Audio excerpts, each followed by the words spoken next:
ನಮ್ಮ ಫ್ಯಾಮಿಲಿಯವ್ರು ಕೂಡ ಈ ವಿಷಯ ತಿಳಿದ ಮೇಲೆ ನನ್ನ ಕೀಳಾಗಿ ನೋಡಿದ್ರು. ನಿಮಗಿದು ತಪ್ಪು ಅನ್ನಿಸ್ಲಿಲ್ವಾ ಅಂತ ಪ್ರಶ್ನಾರ್ಥಕ ಮುಖದಿಂದ ನೋಡ್ತಾ ಕೇಳಿದ್ಲು ಆರಾಧ್ಯ. ನಿಜಕ್ಕೂ ಅನ್ನಿಸ್ಲಿಲ್ಲ ಅಂತಂದ ಅಧಿರಾಜ್ ವರ್ಮ. ಅದೇ ಯಾಕೆ? ನಿಮ್ಮ ಹೆಂಡತಿ ಒಬ್ಬ ಕಳ್ಳಿ ಅಂದರೆ ನಿಮಗೆ ಅವಮಾನ ಅಲ್ವಾ ಅಂತ ರೇಗಿಸೋ ಹಾಗೆ ಮಾತಾಡಿದ್ಲು ಆರಾಧ್ಯ. ನನಗೆ ಯಾವುದೇ ಅಡ್ಡಿ ಇಲ್ಲ, ಆದರೆ ಇನ್ನು ಈ ನಾಟಕಗಳು ಸಾಕು, ಮೊದಲು ಪ್ರಶಾಂತವಾಗಿ ಮಲಗಿ ನೀನು ಅನ್ನುತ್ತಾ ಸಣ್ಣದಾಗ ಅವಳ ಕೆನ್ನೆ ಮೇಲೆ ತಡ್ತಾ ಅಧಿರಾಜ್ ವರ್ಮ. ನಾನೇನು ನಾಟಕ ಆಡಿದೆ ಅಂತ ಕೇಳ್ತಿದ್ದ ಆರಾಧ್ಯಳ ಕಡೆ ನೇರವಾಗಿ ನೋಡ್ತಾ. ಈ ಕಾರಣ ತೋರಿಸಿ ನಾನು ಡೈವರ್ಸ್ ಕೊಡ್ತೀನಿ ಅಂತ ಎಕ್ಸ್ಪೆಕ್ಟ್ ಮಾಡಿದ್ದೆ ಅಲ್ವಾ ಅಂತ ಕಿರುನಗೆ ನಗ್ತಾ ಅಧಿರಾಜ್ ವರ್ಮ. ಅಂದರೆ ನಾನು ಕಳ್ಳತನ ಮಾಡಿದ್ರೂ ನಿಮಗೆ ಪ್ರಾಬ್ಲಮ್ ಇಲ್ವಾ ಅಂತ ಅಧಿರಾಜ್ ವರ್ಮ ಕಡೆ ಡೌಟಿಂದ ನೋಡಿದ್ಲು ಆರಾಧ್ಯ. ನೋ, ನಿನಗೆ ಹೊರಗೆ ಬಂದ ಮೇಲೆ ಅದಕ್ಕೆ ನಾನು ಅಮೌಂಟ್ ಪೇ ಮಾಡ್ತೀನಿ ಅಂತಂದ ಅಧಿರಾಜ್ ವರ್ಮ. ಒಂದು ವೇಳೆ ನಿಮಗೆ ತಿಳಿದೇ ಇದ್ದರೆ ಅಂತ ಕೇಳಿದ ಆರಾಧ್ಯಳನ್ನು ನೋಡ್ತಾ. ನನಗೆ ತಿಳಿದೇ ಏನಾದರೂ ನಡೆಯೋದಕ್ಕೆ ಸಾಧ್ಯನಾ ನಿಜಕ್ಕೂ ಅಂತ ಒಂದು ಹುಬ್ಬು ಹೇರಿಸ್ತಾ ಕೇಳ್ದ. ಆದರೂ ಹಾಗೆ ಆಲೋಚನೆಯಲ್ಲಿ ಮುಳುಗಿದ ಆರಾಧ್ಯಳನ್ನು ನೋಡಿ. ನಾನು ಪಕ್ಕದಲ್ಲಿ ಇರೋವರೆಗೂ ನಿನಗೆ ಯಾವುದೇ ಸಮಸ್ಯೆ ಇರೋದಿಲ್ಲ, ಹೆಚ್ಚು ಥಿಂಕ್ ಮಾಡಿದೆ, ಫ್ರೆಶ್ ಆಗಿ ರಿಲ್ಯಾಕ್ಸ್ ಆಗಿ ಮಲಗು ಅಂತಂದ ಅಧಿರಾಜ್ ವರ್ಮ. ಹಬ್ಬ, ನನಗೀಗ ಸ್ನಾನ ಮಾಡೋಷ್ಟು ತಾಕತ್ತಿಲ್ಲ, ನಿದ್ರೆ ಬರ್ತಿದೆ, ತುಂಬ ನಿದ್ರೆ ಬರ್ತಿದೆ, ಮಲಕ್ಕೊಳ್ತೀನಿ ಅಂತ ತಕ್ಷಣ ಮುಸುಕು ಹೊತ್ಕೊಂಡು ಅವಳ ಹೊದ್ದಿದ ಮುಸುಕನ್ನು ಬಲವಂತವಾಗಿ ಎಳೆಯುತ್ತಾ ಅವಳನ್ನ ಹಾಗೆ ಎತ್ಕೊಂಡು ಹೋಗಿ ಬಾಟಬ್ಬೊಳಗೆ ಬಿಟ್ಟು, ಬೆಳಗ್ಗಿನಿಂದ ಕೋತಿ ಮರಿಯಂತೆ ಹಾರ್ತಾನೆ ಇದೆಯಾ, ಕಿರಿಕಿರಿ ಆಗತ್ತೆ, ಸ್ನಾನ ಮಾಡು ಅಂತ ಹೊರಟು ಹೋದ ಅಧಿರಾಜ್ ವರ್ಮ. ಸ್ನಾನದ ವಿಷಯದಲ್ಲೂ ನಿನ್ನಿಷ್ಟನೇನಾ, ನಾನು ಮಾಡಲ್ಲ ಹೋಗು ಅಂತ ಬಾತ್ ಟಬ್ನಲ್ಲಿ ಕೂತು ನಿದ್ರಿಸ್ತಿದ್ದ ಆರಾಧ್ಯಳ ಹತ್ರ ಬಂದು ಮೆಲ್ಲಗೆ ಅವಳ ಟಾಪ್ ಮೇಲೆ ಕೈ ಇಟ್ಟ ಅಧಿರಾಜ್ ವರ್ಮ. ಸಡನ್ನಾಗಿ ತನ್ನ ಶರೀರದ ಮೇಲೆ ಮೆತ್ತಗೆ ತಗಲಿದ ಅಧಿರಾಜ್ ವರ್ಮ ಸ್ಪರ್ಶಕ್ಕೆ ತನ್ನೆದುರಿಗಿದ್ದ ಅಧಿರಾಜ್ ವರ್ಮನನ್ನು ನೋಡಿ ಏನು ಮಾಡ್ತಿದ್ಯಾ ಅಂತ ಭಯದಿಂದ ಕೇಳಿದ್ಲು. ಸ್ನಾನ ಮಾಡಿಸೋದಕ್ಕೆ ಟ್ರೈ ಮಾಡ್ತಿದ್ದೀನಿ ಅಂತ ಕಣ್ಣು ಹೊಡೆದ ಅಧಿರಾಜ್ ವರ್ಮ. ನನ್ನ ಕೈಗಳು ತುಂಬ ಚೆನ್ನಾಗಿವೆ, ನಿನಗೆ ಯಾಕಪ್ಪ ಶ್ರಮ, ನಾನೇ ಮಾಡ್ತೀನಲ್ವ, ನೀನು ಹೋಗು ಅಂತ ಕೋಪದಿಂದ ಹಲ್ಲು ಕಡಿದ್ಲು ಆರಾಧ್ಯ. ನೋ, ನಾನಿಲ್ಲೇ ಇರ್ತೀನಿ, ನೀನು ಸರಿಯಾಗಿ ಸ್ನಾನ ಮಾಡ್ತಿದ್ಯೋ ಇಲ್ವೋ ನೋಡ್ತೀನಿ, ಅಷ್ಟೇ ಅಲ್ಲದೆ ಈ ಕಾಲಿಗೆ ಬೇರೆ ಪೆಟ್ಟಾಗಿದೆ ಅಲ್ವ ಪಾಪ, ಅವಶ್ಯಕತೆ ಇದ್ದರೆ ಹೆಲ್ಪ್ ಆಗಿರುತ್ತೆ ಅಲ್ವಾ ಅನ್ನುತ್ತಾ ಇನ್ನೋಸೆಂಟ್ಗೆ ಬ್ರ್ಯಾಂಡ್ ಅಂಬಾಸಿಡರ್ ಥರ ಮುಗ್ಧವಾಗಿ ಮುಖ ಇಟ್ಕೊಂಡು ಹೇಳಿದ ಅಧಿರಾಜ್ ವರ್ಮ. ಆಹಾ ಮಹಾನುಭಾವ, ನಿನಗೊಂದು ನಮಸ್ಕಾರ, ದಯವಿಟ್ಟು ಹೊರಗೆ ಹೋಗು ಅಂತ ರಿಕ್ವೆಸ್ಟ್ ಮಾಡಿದ್ಲು. ಹೋಗಲ್ಲ ಅನ್ನುವಂತೆ ತಲೆಯನ್ನು ಅಡ್ಡಲಾಗಿ ತಿರುಗಿಸ್ತಾ ಕೂತ ಅಧಿರಾಜ್ ವರ್ಮಗೆ ಇನ್ನೇನು ಮಾಡೋದಕ್ಕೆ ತೋಚದೆ ಕರ್ಚಿಫ್ನಿಂದ ಕಣ್ಣಿಗೆ ಗಂಟು ಕಟ್ಟಿ ಕಾಣಿಸ್ತಿದೆಯಾ ಇಲ್ವಾ ಅಂತ ಅವನ ಮುಖದ ಹತ್ರ ಮುಖ ಇಟ್ಟು ನೋಡ್ತಿದ್ದ ಆರಾಧ್ಯಳನ್ನು ಒಂದೇ ಎಳೆತ ಕತ್ತರ ಕೇಳಿಕೊಂಡು ಗಟ್ಟಿಯಾಗಿ ಮುತ್ಕೊಟ್ಟ ಅಧಿರಾಜ್ ವರ್ಮ. ಒಂದೇ ಬಾರಿಗೆ ಅಧಿರಾಜ್ ವರ್ಮನನ್ನು ಹಿಂದಕ್ಕೆ ತಳ್ಳಿ, ಇದು ಚೀಟಿಂಗ್, ನಾನು ಒಪ್ಪಲ್ಲ, ನೀನು ಕಾಣಿಸ್ತಿದೆ ತಾನೇ ಅಂತ ಚಿಕ್ಕ ಮಗುವಿನಂತೆ ಕಿರ್ಚ್ತಾ ಕಣ್ಣಿನ ಗಂಟನ್ನು ಬಿಚ್ಚಿದ ತಕ್ಷಣ ಅಧಿರಾಜ್ ವರ್ಮ ಕನ್ನಿಂಗಾಗಿ ನಗ್ತಾ, ನಿನ್ನ ಬಾಡಿ ಸ್ಮೆಲ್ ಗೊತ್ತಾಗತ್ತೆ ಅಂದ. ಆ ನಗುವಿಗೆ ಎಷ್ಟು ಉರಿದು ಹೋಗ್ತಾ ಮತ್ತೊಮ್ಮೆ ಇನ್ನು ಗಟ್ಟಿಯಾಗಿ ಕಣ್ಣಿಗೆ ಗಂಟು ಕಟ್ಟಿ ಅವನನ್ನು ಇನ್ನೊಂದು ಕಡೆ ತಿರುಗಿಸಿ ವೇಗವಾಗಿ ಬಾತ್ ಮಾಡಿ ಡ್ರೆಸ್ ಹಾಕ್ಕೊಂಡು ಕುಂಟುತ್ತಾ ರೂಮ್ ಒಳಗೆ ಹೋದ್ಲು. ಅಧಿರಾಜ್ ವರ್ಮನನ್ನು ನೋಡೋ ಧೈರ್ಯ ಇಲ್ಲದೆ ನಾಚಿಕೆಯಿಂದ ಮುದುಡಿ ಹೋದ್ಲು ಆರಾಧ್ಯ. ಸ್ವಲ್ಪ ಸಮಯದ ನಂತರ ಅಧಿರಾಜ್ ವರ್ಮ ಕೂಡ ಫ್ರೆಶ್ ಆಗಿ ಬಂದು ಸೆಕೆಂಡ್ ಫ್ಲೋರ್ನಲ್ಲಿರೋ ಸ್ಟಡಿ ರೂಮ್ ಒಳಗೆ ಹೋಗಿ ಸುಮಿತ್ನ ಬರ ಹೇಳಿ ಬೆಳಗ್ಗೆ ಏನು ನಡೀತು ಅಂತ ಸೀರಿಯಸ್ ಧ್ವನಿಯಲ್ಲಿ ಕೇಳ್ದ. ಬೆಳಿಗ್ಗೆ ನೀವು ಹೊರಗಡೆ ಹೋದ ತಕ್ಷಣ ನವ್ಯ ಮೇಡಮ್ ಬಂದಿದ್ದರು ಸರ್. ನಿಮಗೆ ಮದುವೆ ಆಗಿದೆ ಅಂದರೆ ನಂಬಲಿಲ್ಲ, ಆರಾಧ್ಯ ಮೇಡಮ್ ಮೇಲೆ ಬಾಯಿಗೆ ಬಂದ ಹಾಗೆ ಮಾತಾಡಿದ್ರು, ನೀವು ಎಂದಿಗೂ ಅವಳನ್ನೇ ಲವ್ ಮಾಡ್ತೀರಿ ಅಂತ ಇಷ್ಟ ಬಂದ ಹಾಗೆ ಹೇಳಿದ್ರು ಅಂತ ನಡೆದ ವಿಷಯನೆಲ್ಲ ವಿವರವಾಗಿ ಹೇಳ್ದ ಸುಮಿತ್. ಅಷ್ಟನ್ನು ಕೇಳಿದ ಅಧಿರಾಜ್ ವರ್ಮ ಮುಖ ಭಯಂಕರವಾಗಿ ಬದಲಾಗಿ ಹೋಯಿತು. ಇನ್ನೊಂದು ಬಾರಿ ನವ್ಯ ಅರಮನೆಯೊಳಗೆ ಎಂಟರಾಗೋದಕ್ಕೆ ಬಿಡಬೇಡಿ ಅಂತ ಆರ್ಡರ್ ಮಾಡ್ದ. ಏನೋ ವಿಷಯ ಹೇಳಲು ಹಿಂಜರಿತಿದ್ದ ಅವನನ್ನು ನೋಡಿ, ಪರವಾಗಿಲ್ಲ ಹೇಳು ಅಂತ ಸನ್ನೆ ಮಾಡ್ದ ಅಧಿರಾಜ್ ವರ್ಮ.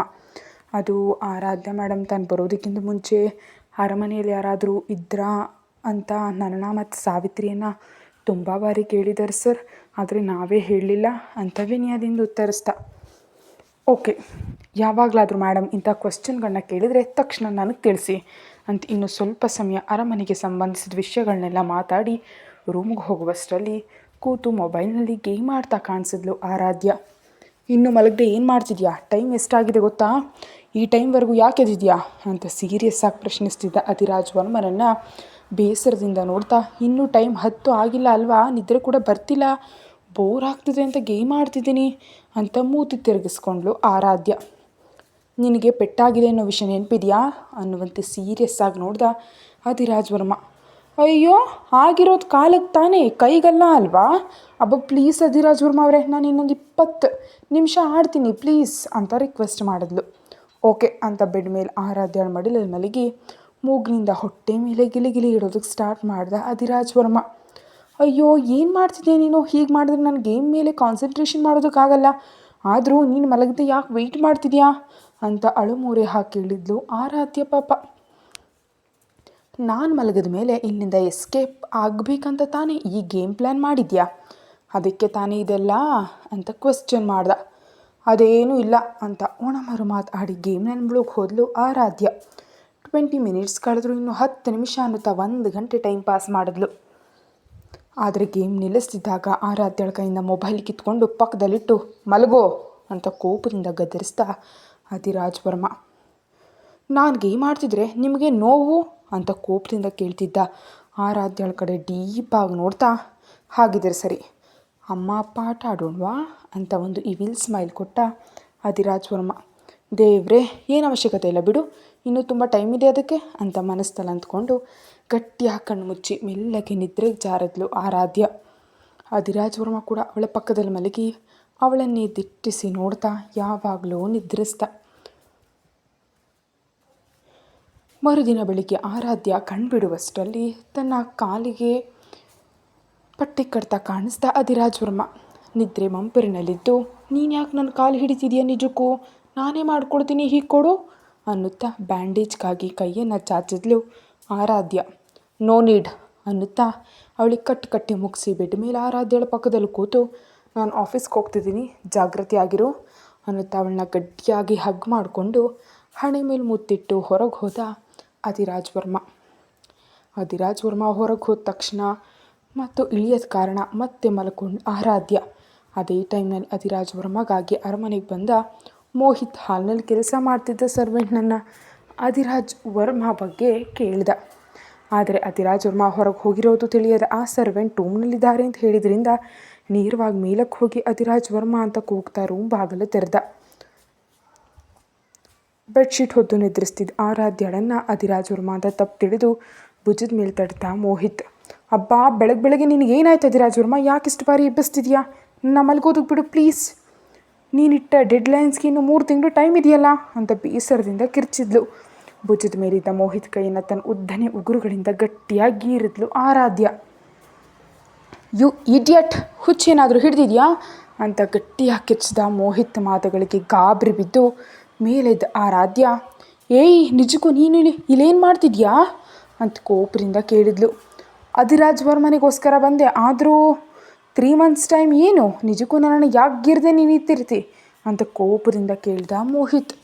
ನನ್ನ ಭುಜದ ಮೇಲೆ ಕೈ ಹಾಕಿ ಎಪ್ಸಿ ನನ್ನ ಡಿಸ್ಟರ್ಬ್ ಮಾಡಿದೆ, ಅದಕ್ಕೆ ಕೋಪದಲ್ಲಿ ಆ ರೀತಿ ಪರ್ಚಿದೆ. ಆದರೂ ನಿಜಕ್ಕೂ ನಿದ್ರೆ ಮಂಪನಲ್ಲಿದ್ದರಿಂದ ನಿನ್ನ ನೋಡಿ ಅಧಿರಾಜ್ ವರ್ಮ ಅಂದ್ಕೊಂಡೆ. ನಿನಗೇನಾಗಿದೆ? ತಿಳುವಳಿಕೆಯಲ್ಲೇ ಇದೆಯಲ್ವಾ? ಅಲ್ಲಿರೋದು ಯಾರಂತ ಕಾಣಿಸ್ತಿಲ್ವಾ ಅಂತ ಬೇಸರದಿಂದ ಕೇಳಿದ್ಲು ಆರಾಧ್ಯ. ಮುಸುಕು ಹಾಕೊಂಡ್ರೆ ಯಾರಂತ ಹೇಗೆ ತಿಳಿಯುತ್ತೆ ಅಂತ ಅಸಹನೆಯಿಂದ ಅಂದ ಮೋಹಿತ್. ಆಹಾ, ಅಧಿರಾಜ್ ವರ್ಮ ಹೈಟ್ಗೂ ನನ್ನ ಹೈಟ್ಗೂ ವ್ಯತ್ಯಾಸ ಇಲ್ವಾ ಅಂತ ವ್ಯಂಗ್ಯವಾಗಿ ಕೇಳಿದ್ಲು ಆರಾಧ್ಯ. ಯೋ ಅಂತ ವೇಗವಾಗಿ ಅಲ್ಲಿಂದ ಹೊರಟು ಹೋದ ಮೋಹಿತ್. ದೇವ್ರೇ, ಈ ವಿಷಯ ಅಧಿರಾಜ್ ವರ್ಮಾಗೆ ತಿಳಿದ್ರೆ ನನ್ನದೇ ತಪ್ಪು ಅಂತ ಎಂಥ ಶಿಕ್ಷೆ ಕೊಡ್ತಾನೋ ಏನೋ, ಎಲ್ಲರೂ ನನ್ನ ಪ್ರಾಣಕ್ಕೆ ತಗಾಕೊಳ್ತಾರೆ ಮಾರಾಯರು ಇಂಥವ್ರು ಅಂತ ಬೇಸರ ಪಟ್ಕೊಂಡ್ಲು ಆರಾಧ್ಯ. ಅರಮನೆಯಿಂದ ನೇರವಾಗಿ ಈಚೆ ಬಂದು ಅದಕ್ಕೂ ಮುನ್ನ ಅಧಿರಾಜ್ ವರ್ಮ ಒಪ್ಪಿಸಿದ ಕೆಲಸ ಪ್ರೋಸೆಸ್ ಫಾಲೋ ಮಾಡಿ 3 ವ್ಯಕ್ತಿಗಳನ್ನ ಹಿಡಿದು ತನ್ನ ಅಡಗುದಾಣದಲ್ಲಿ ಕಟ್ ಹಾಕ್ತಾ ಮೋಹಿತ್ ನಂತರ ಆರಾಮವಾಗಿ ಅವರ ಮುಂದೆ ಚೇರ್ನಲ್ಲಿ ಕಾಲ ಮೇಲೆ ಕಾಲು ಹಾಕ್ಕೊಂಡು ಕೂತು ಕೈಯಲ್ಲಿ ಗನ್ ಹಿಡಿದು 3 ಕಡೆ ಕ್ರೂರವಾಗಿ ನೋಡ್ತಾ, ನಿಮ್ಮನ್ನೇನು ಮಾಡಬೇಕಂತ ಹೇಳಿ, ಚಾಯ್ಸ್ ನಿಮಗೆ ಕೊಡ್ತಿದ್ದೀನಿ ಅಂತ ದಿಮಾಕ್ನಿಂದ ಅಂದ ಮೋಹಿತ್ ಕಾಲು ಹಿಡಿದು, ಪ್ಲೀಸ್ ಈ ಒಂದು ಬಾರಿ ನಮ್ಮನ್ನು ಕ್ಷಮಿಸಿ ಬಿಟ್ಟುಬಿಡಿ, ನಿಮಗೆ ಏನು ಇನ್ಫಾರ್ಮೇಷನ್ ಬೇಕಿದ್ರೂ ನಾವು ಹೇಳ್ತೀವಿ ಅಂತ ಅಳ್ತಾ ರಿಕ್ವೆಸ್ಟ್ ಮಾಡಿದ್ರು. ಸರಿ, AVR ಫ್ಯಾಮಿಲಿಯನ್ನು ಕೊಲ್ಲೋದಕ್ಕೆ ನಿಮಗೆ ಸುಪಾರಿ ಕೊಟ್ಟ ವ್ಯಕ್ತಿ ಯಾರು ಅಂತ ನೇರವಾಗಿ ನೋಡ್ತಾ ಕೇಳ್ದ ಮೋಹಿತ್. ಆ ಒಂದು ವಿಷಯ ಬಿಟ್ಟು ಇನ್ಯಾವುದು ಕೇಳಿದ್ರು ಹೇಳ್ತೀವಿ ಸರ್, ಪ್ಲೀಸ್ ಸರ್, ಕರುಣೆ ತೋರಿಸಿ ಅಂತ ರಿಕ್ವೆಸ್ಟ್ ಮಾಡಿದ್ರು 3. ನೀವು ಹೇಳ್ದಿದ್ರೆ ನಾನು ತಿಳ್ಕೊಳ್ಳೋದಕ್ಕಾಗಲ್ವಾ? ಆಲ್ರೆಡಿ ನಿಮ್ಮ ಬೆನ್ನ ಹಿಂದೆ ಇರೋ ನಿಜವಾದ ಪರ್ಸನ್ ಯಾರಂತ AVRಗೆ ಗೊತ್ತಾಗೋಗಿದೆ. ಇನ್ಮೇಲೆ ನಿಮ್ಮಿಂದ ನಮ್ಗೆ ಯಾವುದೇ ಅಗತ್ಯ ಇಲ್ಲ. ದಿನೇಶ್ ಅನ್ನುತ್ತಾ ಇಬ್ಬರನ್ನ ನಿರ್ದಾಕ್ಷಿಣ್ಯವಾಗಿ ಶೂಟ್ ಮಾಡ್ದ ಮೋಹಿತ್. ಕಣ್ಣೆದಿರೆ ತನ್ನವರಿಬ್ಬರು ಸಾಯೋದನ್ನು ನೋಡಿ ಎದುರು ಹೋಗಿ, ಪ್ಲೀಸ್ ಸರ್, ಪ್ಲೀಸ್ ಪ್ಲೀಸ್, ಇವರ ಹಾಗೆ ನನ್ನನ್ನು ಕೂಡ ಕೊಂದುಬಿಡಿ, ದಯವಿಟ್ಟು ಟಾರ್ಚರ್ ಕೊಡಬೇಡಿ ಅಂತ ಅಳೋದಕ್ಕೆ ಪ್ರಾರಂಭಿಸ್ತವನ್ನ ಬೇಸರದಿಂದ ನೋಡ್ತಾ, ನಿನ್ನ ಹೆಸರೇನು ಅಂತ ಸೀರಿಯಸ್ ಆಗಿ ಕೇಳ್ದ ಮೋಹಿತ್. ರಾಜು ಸರ್ ಅಂತ ಭಯದಿಂದ ಬೆವರ್ತಾ ತೊದಲ್ತಾ ಹೇಳ್ದ ಅವನು. ಸರಿ, ನಿನಗೊಂದು ಕೆಲಸ ಒಪ್ಪಿಸ್ತೀನಿ, ಮಾಡ್ತೀನಿ ಅಂದರೆ ಬಿಡ್ತೀನಿ ಅಂತ ಕನ್ನಿಂಗಾಗಿ ಹೇಳ್ದ ಮೋಹಿತ್. ಹೇಳಿ ಸರ್, ಖಂಡಿತ ಮಾಡ್ತೀನಿ ಸರ್ ಅಂತ ಹೊಳೆಯೋ ಕಣ್ಣುಗಳಿಂದ ಹಾಸ್ಯದಿಂದ ಕೇಳ್ದ ರಾಜು. ಅಧಿರಾಜ್ ವರ್ಮ ಹೆಂಡತಿಯನ್ನು ಕಿಡ್ನಾಪ್ ಮಾಡಬೇಕು, ಇದೇ ನಾನು ನಿನಗೆ ಕೊಡೋ ಡೀಲ್ ಅಂತ ಹೇಳಿದ ಮೋಹಿತ್ ಕಡೆ ವಿಚಿತ್ರವಾಗಿ ನೋಡ್ತಾ, ನೀವಿಬ್ಬರು ಬೆಸ್ಟ್ ಫ್ರೆಂಡ್ಸ್ ಅಲ್ವಾ ಸರ್, ಮತ್ತೆ AVR ಹೆಂಡತಿನ ಕಿಡ್ನಾಪ್ ಮಾಡೋದು ಏನು, ಇದರಲ್ಲಿ ಏನಾದರೂ ಬೇರೇನಾದರೂ ಇದೆಯಾ ಅಂತ ಟೆನ್ಷನಾಗಿ ಕೇಳ್ದ ರಾಜು. ಅವೆಲ್ಲ ನಿನಗನಗತ್ಯ, ಮಾಡ್ತೀಯಾ ಇಲ್ವಾ ಅಂತ ಸೀರಿಯಸ್ ಆಗಿ ಕೇಳ್ದ. ಮಾಡದಿದ್ರೆ ಇವನ ಕೈಲಿ ಸಾಯ್ತೀನಿ, ಅದೇನೋ ಒಪ್ಕೊಂಡ್ರೆ AVR ಹತ್ರ ದುಡ್ಡು ಇಸ್ಕೊಂಡು ಜೀವನ ಪೂರ್ತಿ ಹ್ಯಾಪಿಯಾಗಿ ಬರಬಹುದು ಅಂತ ಮನಸ್ಸಲ್ಲಿ ಅಂದ್ಕೊಂಡು, ಓಕೆ ಸರ್, ಕೆಲಸ ಮುಗಿದ್ಮೇಲೆ ನಿಮ್ಗೆ ಕಾಲ್ ಮಾಡ್ತೀನಿ ಅಂತ ಅಲ್ಲಿಂದ ಹೊರಟು ಹೋದ ರಾಜು. ಇವಾಗಿರುತ್ತೆ ಮಜಾ, ನೀನು ಹೆಂಡತಿ ಮಾತು ಕೇಳಿ ನನಗೆ ಬ್ಲೈಂಡ್ ಡೇಟ್ ಅರೇಂಜ್ ಮಾಡಿದ್ದಕ್ಕೆ ನಾನು ಕೊಡೋ ಪನಿಷ್ಮೆಂಟ್ ಇದೆ ಅಧಿರಾಜ್ ವರ್ಮಾ ಅಂತ ಕೋಪದಿಂದ ಅಂದ ಮೋಹಿತ್. ಕಾಲೇಜ್ ಅವಾಂತರ ಮತ್ತು ನವ್ಯಾಳ ಸಂಚು ಇಲ್ಲಿ. ಅರಮನೆಯಲ್ಲಿ 1 ವಾರ ರೆಸ್ಟ್ ತಗೊಂಡ ನಂತರ ಖುಷಿಯಾಗಿ ಕಾಲೇಜಿಗೆ ಹೋದ ಆರಾಧ್ಯಳನ್ನು ನೋಡಿ, ನಿನ್ನ ಕಾಲು ಹೇಗಿದೆ ಅಂತ ಕೇಳಿದ್ಲು ಕಾವ್ಯ. ನನ್ನ ಕಾಲು ತುಂಬ ಚೆನ್ನಾಗಿದೆ, ಬೇಕಿದ್ರೆ ನೋಡು ಅಂತ ಕೋತಿಯಂತೆ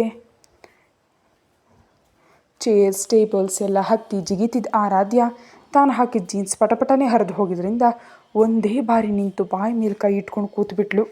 ಅಲ್ಲಿವರೆಗೂ ಆರಾಧ್ಯ ಜಿಗಿತಿದ್ರೆ ಹುಚ್ಚಿಯಂತೆ ನೋಡ್ತಿದ್ದ ಕಾವ್ಯ ಅವಳ ಮುಖದಲ್ಲಿ ಕಂಡ ರಿಯಾಕ್ಷನ್ಗೆ ಬಿದ್ದು ಬಿದ್ದು ನಗ್ತಾ, ಚೆನ್ನಾಗ್ತಿರ್ತಾ ಆನಂದ ಅಂತ ವ್ಯಂಗ್ಯವಾಗಿ ಕೇಳಿದ್ಲು ಕಾವ್ಯ. ನಗಬೇಡ ಅಂತ ಇರಿಟೇಟ್ ಆಗ್ತಾ, ಹೇಯ್ ರಾಕ್ಷಸಿಗೆ ಏನಾದರೂ ನನ್ನ ರೂಮ್ ಕರ್ಕೊಂಡು ಹೋಗದಿದ್ರೆ ನಿನ್ನ ಡ್ರೆಸ್ ಹರಿದು ಹಾಕ್ತೀನಿ, ಅರ್ಥ ಆಯ್ತಾ ಅಂತ ವಾರ್ನಿಂಗ್ ಕೊಟ್ಲು ಆರಾಧ್ಯ. ಹರಿದು ಹೋದ ಪ್ಯಾಂಟ್ ಹಾಕ್ಕೊಂಡು ಹೇಗೆ ಬರ್ತೀಯೇ ಅಂತ ಕೇಳಿದವಳಿಗೆ ಮೊಣಕಾಲಿನವರೆಗೂ ಇದ್ದ ಟಾಪನ್ನು ತೋರಿಸಿ, ಹೀಗೆ ಬರ್ತೀನಿ, ನಿನಗೇನಾದರೂ ಅಡ್ಡಿ ಇದೆಯಾ ಅಂತ ಕೋಪದಿಂದ ಹಲ್ಲು ಕಡಿದ್ಲು ಆರಾಧ್ಯ. ಅಬ್ಬಾ, ಇದಕ್ಕೆ ಕೋಪ ಬಂದ ಹಾಗಿದೆ, ಬಾಯಿ ಮುಚ್ಕೊಂಡು ಸೈಲೆಂಟಾಗಿ ಇರ್ತಿದ್ರೆ ಏನಾದರೂ ಮಾಡಿಬಿಡುತ್ತೆ, ನಿಜಕ್ಕೂ ಇದು ತಿಕ್ಲು ಅಂತ ಮನಸ್ಸಿನಲ್ಲಿ ಬೈದ್ಕೊಳ್ತಾ ಅವಳನ್ನ ತನ್ನ ರೂಮ್ಗೆ ಕರ್ಕೊಂಡು ಹೋದ್ಲು ಕಾವ್ಯ. ರೂಮ್ಗೆ ಹೋದ ತಕ್ಷಣ ಡ್ರೆಸ್ ಚೇಂಜ್ ಮಾಡ್ಕೊಂಡು ಬಂದಳು. ಆದರೆ ಕಾವ್ಯ ತನಗಿಂತ ಸ್ವಲ್ಪ ದಪ್ಪಕ್ಕಿದ್ದರಿಂದ ಡ್ರೆಸ್ ತುಂಬ ಲೂಸಾಗಿ ಹೋಗಿ ನೋಡೋದಕ್ಕೆ ಒಳ್ಳೆ ಬುಡುಬುಡುಕಿ ಅವಳು ಕಂಡಂಗೆ ಕಾಣ್ತಿದ್ಲು ಆರಾಧ್ಯ. ಪಾಪ, ಈ ಅವತಾರದಲ್ಲಿ ಹೊರಗೆ ಹೋಗ್ತೀಯಾ ಅಂತ ಕೇಳಿದ ಕಾವ್ಯಾಳಿಗೆ. ಮಧ್ಯಾಹ್ನ ಅಪ್ಪನ ಆಫೀಸ್ಗೆ ಹೋಗುವಾಗ ಹೊಸ ಡ್ರೆಸ್ ತೊಗೊತೀನಿ, ಒಂದೇ ಒಂದು ಡ್ರೆಸ್ಗಾಗಾರ ಮನೆಗೆ ಹೋಗಿ ಬರೋಷ್ಟು ತಾಕತ್ತು ನನಗಿಲ್ಲ ತಾಯಿ ಅಂತ ಉತ್ತರಿಸಿದ್ಲು ಆರಾಧ್ಯ. ತಗೊತೀಯಾ, ಎಷ್ಟು ಡ್ರೆಸ್ ಬೇಕಾದರೂ ಕೊಳ್ತೀಯಾ, ಎಷ್ಟಿದ್ರು AVR ಅವ್ರ ಹೆಂಡತಿ ಅಲ್ವಾ ಅಂತ ವ್ಯಂಗ್ಯವಾಗಿ ಅಂತಿದ್ದ ಕಾವ್ಯಾಳ ಮಾತಿಗೆ ನವ್ಯ ಬಂದುಬಿಟ್ಟಿದ್ದಾಳೆ. ಆದ್ದರಿಂದ ತಡ ಮಾಡದೆ ಅಧಿರಾಜ್ ವರ್ಮ ನನಗೆ ಡಿವೋರ್ಸ್ ಕೊಟ್ಬಿಡ್ತಾರೆ, ಅವಾಗ ಇವ್ಯಾವುದು ಇರಲ್ಲ ಅಲ್ವಾ ಅಂತ ಆಲೋಚನೆಯಲ್ಲಿ ಬಿದ್ಲು ಆರಾಧ್ಯ.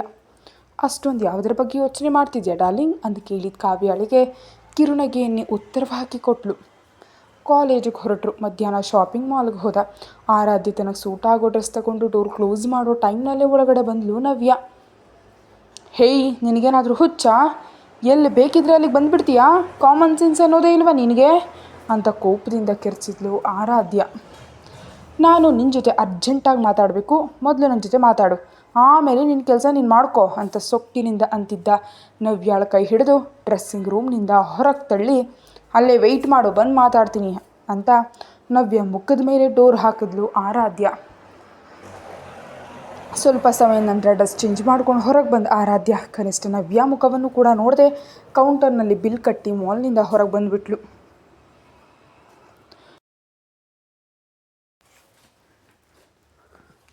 ರಸ್ತೆಯಲ್ಲಿ ಟ್ಯಾಕ್ಸಿಗಾಗಿ ವೆಯ್ಟ್ ಮಾಡ್ತಿದ್ದ ಆರಾಧ್ಯಳ ಪಕ್ಕದಲ್ಲೇ ಬಂದು ನಿಂತಳು ನವ್ಯ. ಹಿಂದೆ ಸ್ಟಾವ್ಯ ಜೊತೆ ನಡೆದ ಆಕ್ಸಿಡೆಂಟ್ ನೆನಪಿನಿಂದ ಅವಳಿನ್ನೂ ಹೊರಗೆ ಬರದೇ ಇರೋದ್ರಿಂದ ಇವಳು ಸ್ವಲ್ಪ ದೂರದಲ್ಲೇ ಇದ್ಲು. ಅಷ್ಟರಲ್ಲೇ ಅಧಿರಾಜ್ ವರ್ಮಾಗೆ ಡಿವೋರ್ಸ್ ಯಾವಾಗ ಕೊಡ್ತಿದ್ಯಾ ಅಂತ ಕೇಳಿದ ನವ್ಯಾಳ ಮಾತುಗಳಿಗೆ ಆಶ್ಚರ್ಯಪಟ್ಲು. ನಾನು ಯಾಕೆ ಅಧಿರಾಜ್ ವರ್ಮಾಗೆ ಡಿವೋರ್ಸ್ ಕೊಡಬೇಕು ಅಂತ ನೇರವಾಗಿ ಕೇಳಿದ್ಲು ಆರಾಧ್ಯ. ಯಾಕಂತ ನಿನಗೆ ಗೊತ್ತಿಲ್ವಾ, ಅಧಿರಾಜ್ ವರ್ಮ ನಿನ್ನನ್ನು ಪ್ರೀತಿಸ್ತಿಲ್ಲ, ಅದರಿಂದ ಬಲವಂತವಾಗಿ ಅವನ ಜೀವನದಲ್ಲಿದ್ದು ನೀನು ಸಾಧಿಸೋದಾದ್ರೂ ಏನು ಅಂತ ಸೀರಿಯಸ್ ಆಗಿ ಕ್ವೆಶ್ಚನ್ ಮಾಡಿದ್ಲು ನವ್ಯ.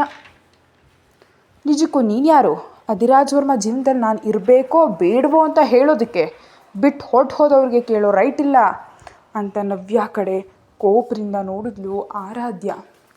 ಪ್ಲೀಸ್ ನನ್ನ ಅಧಿರಾಜ್ ವರ್ಮನನ್ನು ನನಗೆ ವಾಪಸ್ ಕೊಟ್ಬಿಡು. ಯಾವುದೋ ಚಿಕ್ಕ ಚಿಕ್ಕ ಅಪಾರ್ಥಗಳಿಂದ ದೂರ ಆದವು, ಅವನಿಲ್ಲದೆ ನಾನು ಬದುಕಲಾರೆ. ನೀನು ಒಳ್ಳೆಯವಳು, ಪ್ಲೀಸ್ ಎಲ್ಲರ ಥರ ನಿನ್ನಲ್ಲಿ ಮೋಸ ಇಲ್ಲ ಅಂತ ನಂಬಿಕೆ ಹೇಳ್ತಿದ್ದೀನಿ ಅಂತ ಮಾತಾಡದ್ಲೆ ಇದ್ದಕ್ಕಿದ್ದಂತೆ ಬಿಕ್ಕಿ ಅಳೋದಕ್ಕೆ ಸ್ಟಾರ್ಟ್ ಮಾಡಿದ್ಲು ನವ್ಯ.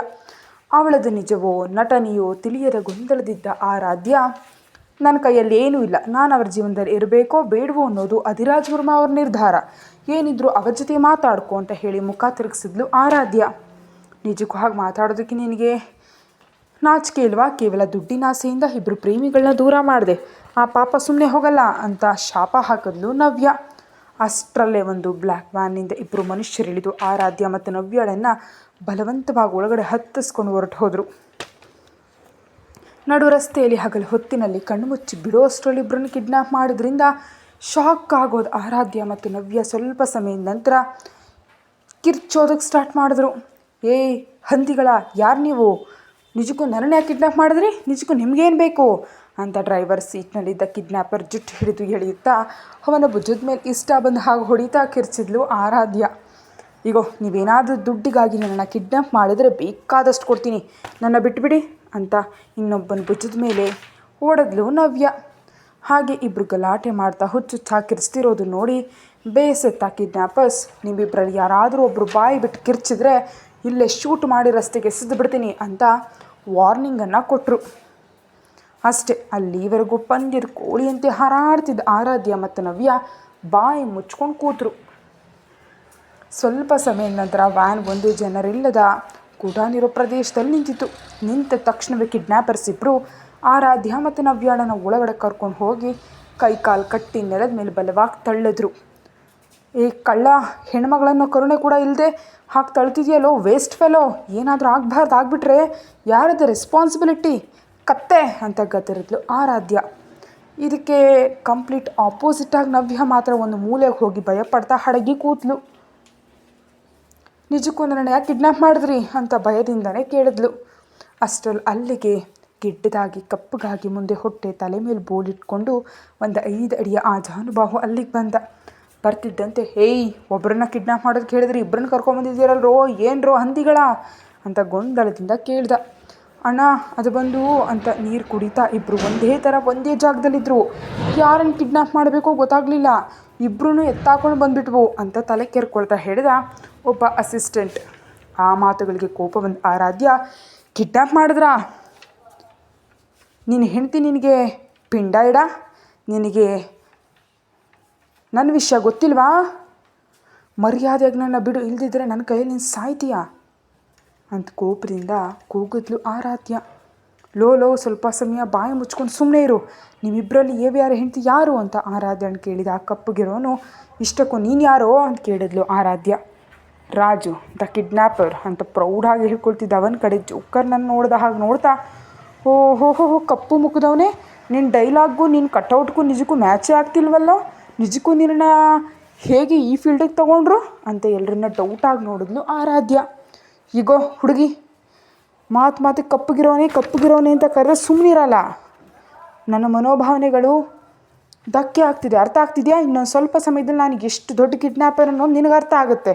ಅದು ಸರಿ ಇರಲಿ, ನಿಮ್ಮಿಬ್ಬರಲ್ಲಿ ಯಾರ ಹೆಂಡತಿ ಯಾರು ಅಂತ ಮತ್ತೊಮ್ಮೆ ಕೇಳ್ದ. ಅದಗೋ ಅಲ್ಲಿಯ ಮೂಲೆಯಲ್ಲಿ ಗಡಗಡ ನಡುತ್ತಾ ಕೂತಿದ್ದಾಳಲ್ಲ ಅವಳೇ ನೀವು ಕಿಡ್ನ್ಯಾಪ್ ಮಾಡಬೇಕಾದ ಪರ್ಸನ್ ಅಂತ ತಾಳ್ಮೆಯಿಂದಾನೇ ಹೇಳಿದ್ಲು ಆರಾಧ್ಯ. ಏಯ್ ಸುಳ್ಳು ಹೇಳಿಬಿಡ, ಈಗ ನೋಡಿ ಕಿಡ್ನ್ಯಾಪರ್ ಅವಳೇ ಅಧಿರಾಜ್ ವರ್ಮ ಅವ್ರ ಹೆಂಡತಿ, ನೀವು ಅಂದ್ಕೊಂಡ ವ್ಯಕ್ತಿ ನಾನಲ್ಲ, ನನ್ನ ಬಿಟ್ಬಿಡಿ, ನಿಮ್ಗೆ ಬೇಕಾದಷ್ಟು ದುಡ್ಡು ನಾನು ಕೊಡ್ತೀನಿ ಅಂತ ಭಯದಿಂದ ಹೇಳಿದ್ಲು ನವ್ಯ. ಏ ರಾಜು, ನಾನು ಒಂದು ಕಾಲೇಜ್ಗೆ ಹೋಗೋ ನಾರ್ಮಲ್ ಹುಡುಗಿ, ನನ್ನ ಹತ್ರ ಬುಕ್ಸ್ ಬಿಟ್ಟರೆ ಏನೂ ಇರೋಲ್ಲ. ಅಷ್ಟೇ ಅಲ್ಲದೆ ಪೂರ್ವಾಗ್ಲಿಕ್ಕೆ ಸೇರಿ ನನ್ನನ್ನು ಯಾಕೆ ಮದುವೆ ಆಗ್ತಾನೆ ಹೇಳು, ಇನ್ನೂ ಸ್ವಲ್ಪ ಬುದ್ಧಿ ಉಪಯೋಗಿಸಿದ್ರೆ ನಿನಗೆ ಅರ್ಥ ಆಗುತ್ತೆ ಅಂತ ಬುದ್ಧಿವಂತಿಕೆಯಿಂದ ನವ್ಯಾಳನ್ನು ಲಾಕ್ ಮಾಡಿದ್ಲ ಆರಾಧ್ಯ. ನಾನು ಹಾಕೋ ಎಲ್ಲ ಕಥೆಗಳನ್ನು ಮುಂಚಿತವಾಗಿ ನೋಡಲು ಪ್ರತಿಲಿಪಿಯಲ್ಲಿ ಹೋಗಿ ನೋಡಿ, ಡಿಸ್ಕ್ರಿಪ್ಷನ್ನಲ್ಲಿ ಅದರ ಲಿಂಕನ್ನು ಕೊಟ್ಟಿರ್ತೀನಿ, ಮರೆಯದೆ ಚೆಕ್ ಮಾಡಿ ವಿಡಿಯೋವನ್ನು ಮೊದಲೇ ನೋಡಿ. Thank you.